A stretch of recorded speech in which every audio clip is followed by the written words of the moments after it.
On the 12th of January 2010, a catastrophic earthquake struck Haiti. It left 230,000 dead and 1 million homeless in a country already struggling with widespread poverty and no proper infrastructure.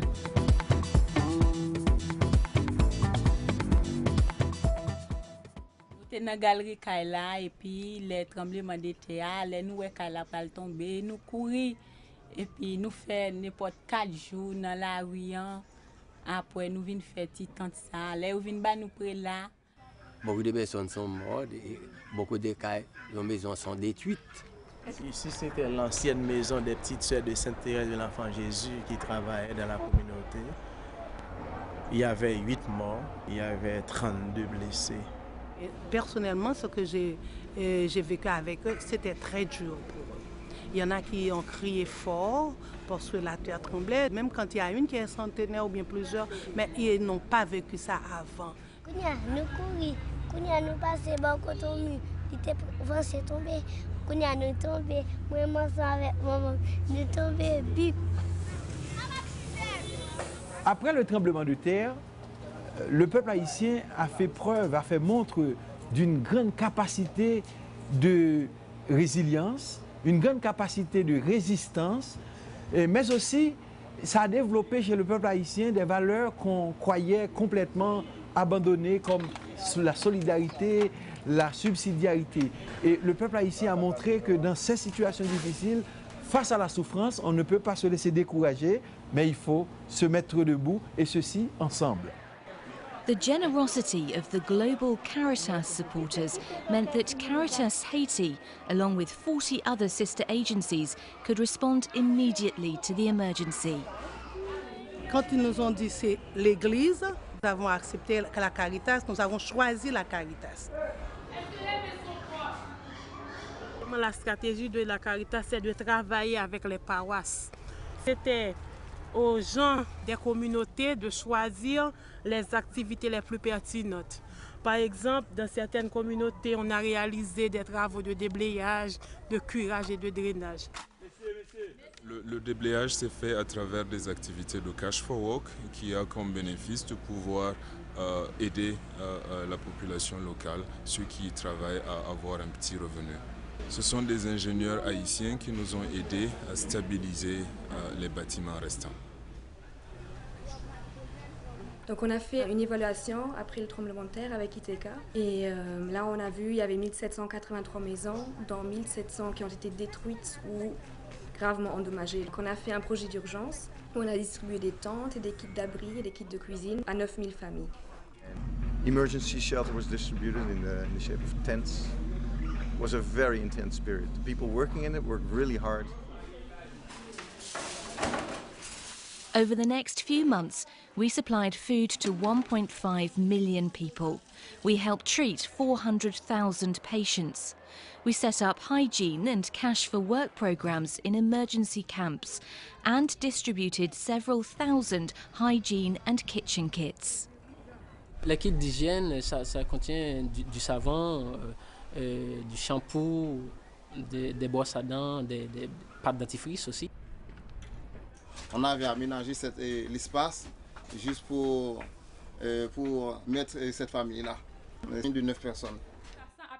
Along with the practical needs, our concern was also to provide emotional support to the many survivors. When we visited the camps and did some initial assessments, we found out that lots of people are suffering from stress, from distress, and also some of them even from more severe mental problems. On a travaillé avec eux, réalisé plusieurs séances afin qu'ils puissent commencer à sortir de leur torpeur. Parce que c'était ça la priorité, aider les gens à recouvrir leur vie normale.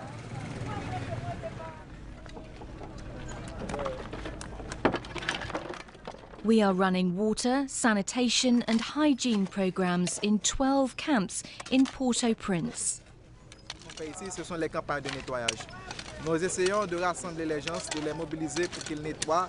Nous donnons un plat chaud et du jus après ces genres d'activités dans ces camps. Là, je suis en train de découdre une valise. Et la valise, il faut dire que ça a été confectionné à partir des déchets et trouvés dans le site. Ils vont revendre ces valises pour avoir de l'argent. Il y a 100% de profit pour chaque valise. Donc c'est justement un projet de valorisation des déchets.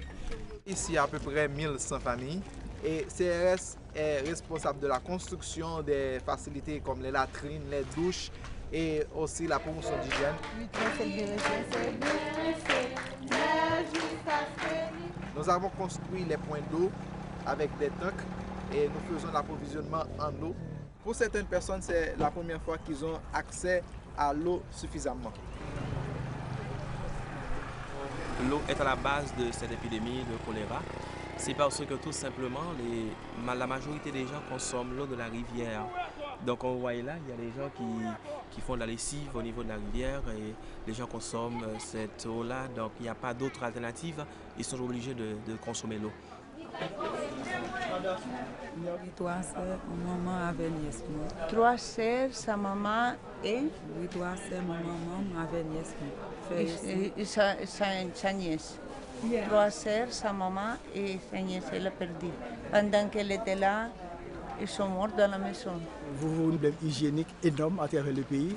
Je crois que la santé publique ne peut pas à elle-même seule de répondre à ces genres de besoins. Et immédiatement après, on a reçu encore d'autres choses de CRS et du réseau Caritas internationaliste de Caritas Haïti. Et on a pu distribuer des médicaments, des désinfectants, du Clorox, tout ça, pour pouvoir désinfecter. Il y a 20 jours que nous sommes ici, sans arrêt. Au commencement, il y avait très peu de malades, mais au fur et à mesure, ils sont venus beaucoup et on a apporté des médicaments, des sérums et enfin l'Église catholique. Et c'est grâce à ça qu'on a sauvé beaucoup de vies. Beaucoup de vies. Faut pas vomir. On a distribué de l'eau potable, on a distribué des lits appropriés pour les malades qui étaient à même le sol. Ce qui peut être fait, c'est trouver une solution à long terme, c'est-à-dire que aider les gens à trouver de l'eau potable, c'est-à-dire que la forage des pluies ou du moins ce traitement d'eau, avec nos agents de santé à travers nos dispensaires et hôpitaux, demander aux gens de ne plus consommer l'eau ou de prendre des précautions.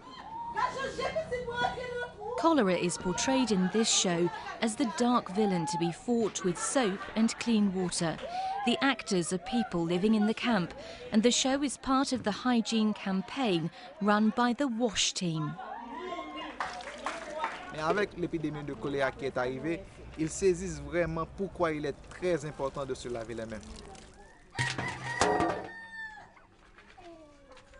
Many people now have fear from cement because of what happened, and they are basically reluctant to enter the houses built in this way.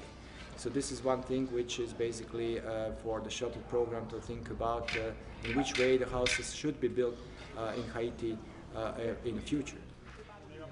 So what we've done is build houses with a wooden frame that will withstand earthquakes and hurricanes that might happen in the future. Therefore, we've chosen to use treated pine. Termites won't eat it. It will withstand water a lot better. Plus, it's imported, so it doesn't affect the Haitian forestry. We are building hundreds of safer and better houses in the communities most affected by the earthquake near the epicenter. In a country where half of the population is unemployed, we train and recruit local builders.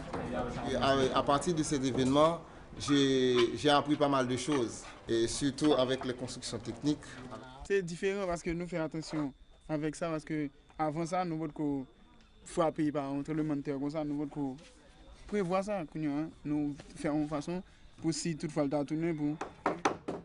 What we have accomplished so far in tangible results is the construction of over 400 of these core houses. Our factory in Port-au-Prince delivers components for our houses that we are putting out here in the field.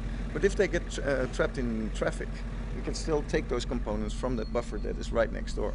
So the flow out to the fields to our beneficiaries is continuous. Avec une méthode participative, avec l'équipe sociale, on essaie de déterminer le goût de chaque communauté, qu'est-ce qu'ils veulent, comment comment normalement ils veulent que l'action se passe. Disons, on agit avec la communauté, on n'agit pas sans la communauté. Elle a une famille de grande taille, beaucoup d'enfants, et sa maison a été complètement détruite. La raison pour laquelle elle a été sélectionnée pour recevoir un abri transitionnel. Non, tout le monde a perdu net là-dedans.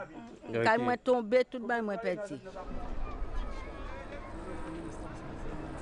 Our goal is to build 500 permanent houses over the next 2 years based on the assessment we have done in this area, because we have realized that most of the people that lost their houses remained on their land, didn't move to camps, they wanted to stay where they were.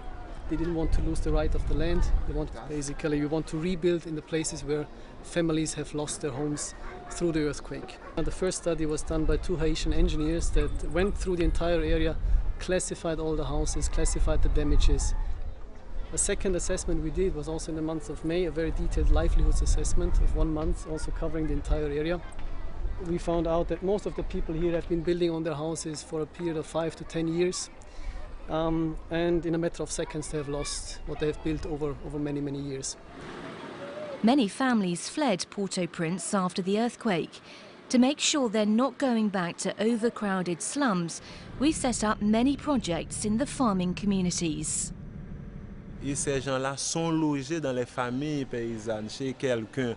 Et après le séisme, on a constaté qu'il y a des familles qui ont passé de 7 personnes à 12. Le chef de famille-là, pour nourrir ces gens-là, ont utilisé leurs réserves de semences qu'ils avaient en stock pour la prochaine campagne, pour la prochaine saison.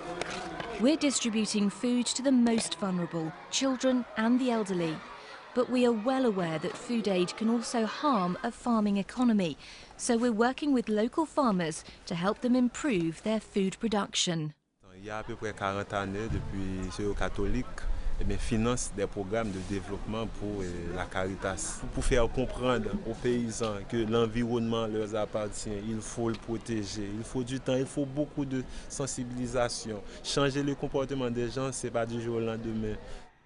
Only 2% of the forest that once covered Haiti remains, so there is little natural protection against floods all over the country. We are responding by running soil erosion and flood prevention projects. C'est de là-haut que vient toute l'eau qui descend à Port-au-Prince. Quand il pleut, les gens vraiment, ils savent quoi faire. Hein? L'eau emporte tout, les maisons, les bétails, les plantations. Hein? Même les personnes. Hein? Il y a toujours des problèmes dans la zone à cause de cette rivière. Chaque lagon cyclone, c'est toujours le même dégâts qui remettent. Petit pied banane ça a là, et puis demain si l'autre cyclone passe encore, et puis même bagarre là, pas gagné encore créé. Ce que nous sommes en train de faire, c'est de déblayer le lit de la rivière, ensuite de diriger un mur en maçonnerie qui permet de limiter les dégâts.